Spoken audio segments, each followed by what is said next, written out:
멀리 이동하지 않고도 외국의 분위기를 느끼는 방법엔 여러 가지가 있습니다. 그중 하나, 요리를 먹으면 그 나라를 알 수 있죠. 음식으로 세계를 맛보다 타국의 요리를 다루는 도내 외국 음식점들을 소개합니다. 손님 여러분 안녕하십니까? 저희 지원항공 비행기는 지금 스웨덴에 도착했습니다. 네, 놀라셨죠? 인테리어 소품 하나하나마다 여기가 스웨덴이요 외치는 중인 오늘의 첫 번째 장소, 스웨덴 가정식을 맛볼 수 있는 원주의 한 음식점입니다. 여기는 북유럽의 맛을 느끼실 수 있는 스웨덴 가정식 레스토랑입니다. 식사를 하는 이들은 모두 한국인인데 그 앞에 놓인 음식들의 모습은 모두 서양식인 낯선 상황. 이렇게 즐거운 분위기 속에서 오늘 저희가 소개받을 스웨덴 요리는 뭘까요?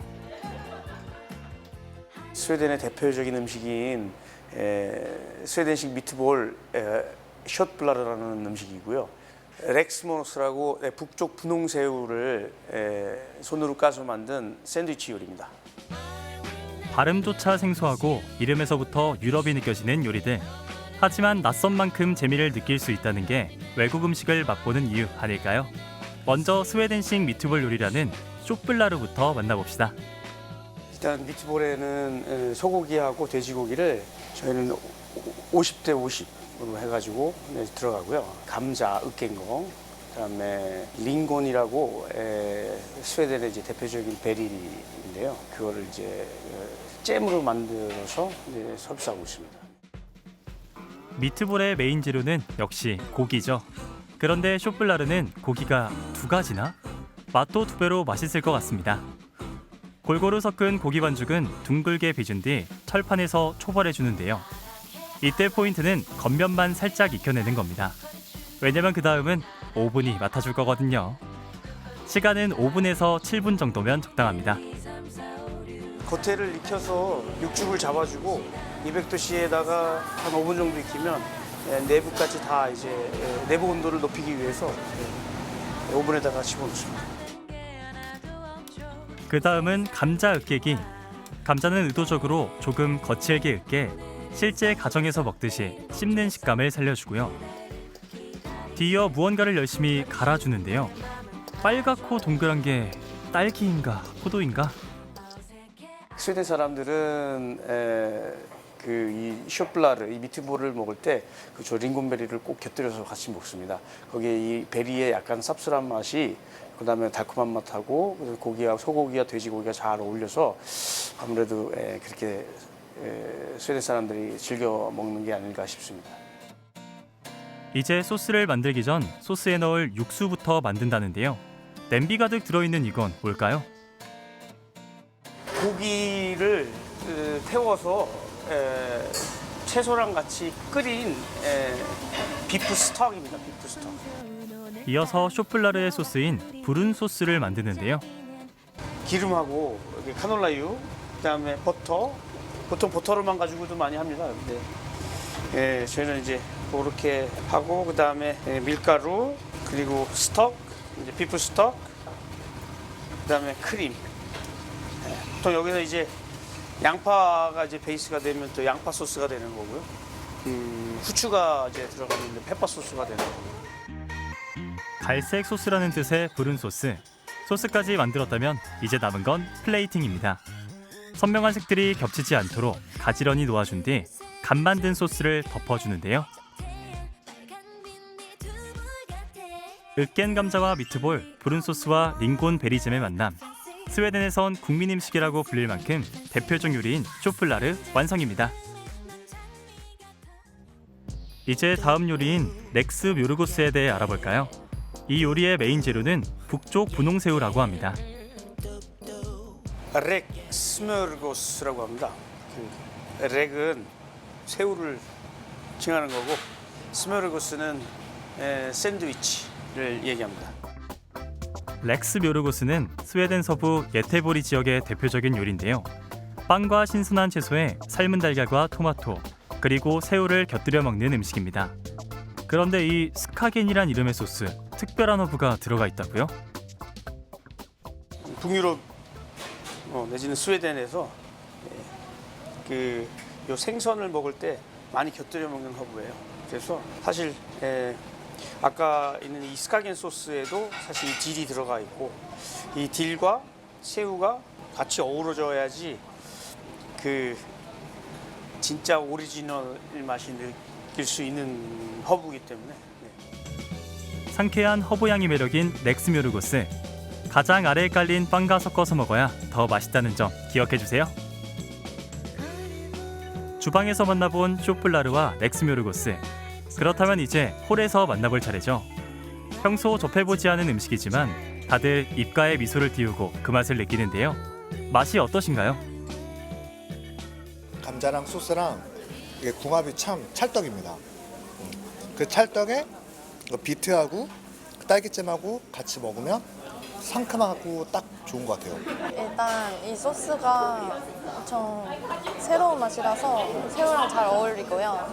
그리고 이 새우가 제가 알기로는 외국에서 만들어지는 걸로 알고 있어요. 북쪽 새우로 알고 있는데 아마 드셔보시면 식감이 굉장히 신기하고 새로울 거예요. 실제로 스웨덴에서 10년 동안 거주했던 유 대표님의 솜씨가 담긴 요리. 이곳은 지금 북유럽입니다. 올 때마다 메뉴도 되게 다양하고 다이어트에도 좋은 음식들이 많아서 자주 오고 있어요. 스웨덴 음식이 생소해가지고 원주에 있는 게 좀 신기했고요. 와서 먹으니까 되게 담백하면서도 좀 색깔도 그렇고 좀 색다른 음식인 것 같아요. 다음은 우리와 같은 아시아에 속하는 이웃나라 대만으로 가봅시다. 춘천 최초 대만 전문 음식점이란 타이틀을 거머쥔 이곳. 높게 뻗은 대나무와 동글동글 판다들이 대만 특유의 분위기를 더욱 살려주고 있습니다. 여기는 춘천에서 유일하게 대만 음식을 파는 음식점이고요. 저희는 이제 전문적으로 샤오롱바오 중국 만두랑 그리고 대만 관련 음식을 팔고 있습니다. 중국에서 유학하던 정 대표님을 홀딱 반하게 만들고 결국 그를 요식업의 길로 인도해준 샤오롱바오부터 만나볼까요? 우선 샤오롱바오 특징 중에 하나인 얇은 만두피를 만들어내고요. 저온에 숙성시킨 만두소를 꺼내 빚기 시작하는데요. 우리나라 소와는 어떤 차이가 있을까요? 요거는 기본적으로 돼지고기고요. 그리고 이제 그 육즙이 나오게 하는 거는 피동이라 그래가지고 그거를 한 6시간 정도 돼지 껍데기랑 닭발이랑 농축액을 만들어가지고 서로 이제 배합해가지고 만든 속입니다. 이렇게 샤오롱바오는 한국 만두와는 몇 가지 차이점이 있습니다. 우리는 반달 모양이 흔하지만 대만은 똬리 모양이 대표적이고요. 또 어떤 차이가 있을까요? 한국 만두보다 피가 워낙에 얇기 때문에 잘 터질 수가 있고요. 그리고 육즙 자체를 이제 담아서 먹어야 되는 만두 피기 때문에 이제 만들 때 잘 만들어야지만 육즙이랑 같이 맛있게 드실 수 있어요. 이제 빚어낸 것들을 찜기에 넣고 잠시 시간을 가집니다. 이때 찜기는 대나무로 만든 건데요. 샤오롱바오 이름에도 그 뜻이 담겨 있다고 합니다. 작을 소자에 대나무 롱자에 보자기 보자로 써가지고 샤오롱바오인데 요거를 이제 작은 찜기에다가 동그랗게 빚어서 쪄낸 중국 만두를 뜻하는 것입니다. 노곤하게 늘어진 샤오롱바오. 그 속을 갈라보면 녹진한 육즙이 가득. 이 만두 먹으면 반할 만두? 이번엔 샤오롱바오의 친구 쇼마이도 알아봅시다. 샤오롱바오가 그냥 만두라면 쇼마이는 토핑이 올라간 화려한 만두인 셈인데요. 쇼마이라는 딤섬 종류고요. 이제 요거는 기본 꽃 모양이라는 그런 뜻이 있어요. 그래서 이제 새우 올라가면 이제 새우 쇼마이라고 하고 이제 게살이 올라가면은 게살 쇼마이라고 이제 하고 있습니다. 꽃봉오리처럼 예쁜 모양의 쇼마이. 찜기 안에서 촉촉하게 몸을 적시고 나면 짠! 눈도 즐겁고 입도 즐거운 쇼마이 완성입니다. 손님들도 한 입 가득 입에 넣고 맛을 음미하는데요. 과연 대만의 맛이 느껴질까요? 저는 진짜 직장이 서울이어서 웬만한 딤섬 맛집은 다 다녀왔거든요. 근데 여기만 한 데가 없어요. 진짜로 진짜로 여긴 와서 드셔보셔야 돼요. 너무 맛있어요. 대만 가서 이 만두를 처음 먹었는데 그때 느꼈던 감동을 그대로 느낄 수 있어서 너무 좋아요. 여기서 끝내긴 아쉽죠. 대만의 보양식 팔찐탕면도 소개해드립니다. 팔찐탕면은 바다의 재료들이 듬뿍 들어간 면 요리인데요. 팔찐탕면은 중국에서 먹어볼 수 있는 음식이고요. 8가지 재료로 음식을 하는데 야채랑 해물이랑 해서 볶아가지고 간장 소스로 해서 먹는 탕면입니다. 먼 옛날 당시 귀했던 식재료가 8가지나 들어갔다고 해서 팔찐탕면이라 불리는 이 요리. 땅 위의 죽순, 표고 버섯에다가 바닷속의 중새우, 쭈꾸미 등이 더해져 보양 기운을 제대로 내고 있는데요. 싱싱한 재료들 몽땅 넣고 강한 불에 볶아줍니다. 육수는 기본적으로 닭육수에다가 기꼬만 간장 베이스로 한 간장 베이스 국물입니다. 마지막으로 특제 육수까지 끼얹어서 깊은 국물 맛의 팔찐탕면이 완성됐습니다. 국밥의 민족답게 그릇째로 들고 팔찐탕면에 푹 빠져보는데요. 이제 남은 건 시원한 면치기.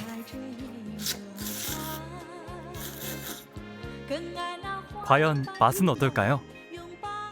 팔찐탕면 오늘 처음 먹어봤는데 저는 여기 이곳에서 딤섬을 주로 많이 먹거든요. 근데 이 팔찐탕면도 해산물이 너무 신선하고 양도 너무 푸짐하고 국수도 너무 쫄깃해가지고 맛있습니다. 대만 음식점이 이곳 한국밖에 없는데요. 맛이 정말 끝내줍니다. 스웨덴과 대만을 방문해본 시간 모두 즐거우셨나요? 모든 요리엔 이야기가 있고 그 이야기로 그 나라를 알 수 있습니다. 여러분도 강원도 곳곳에서 세계를 찾아보세요.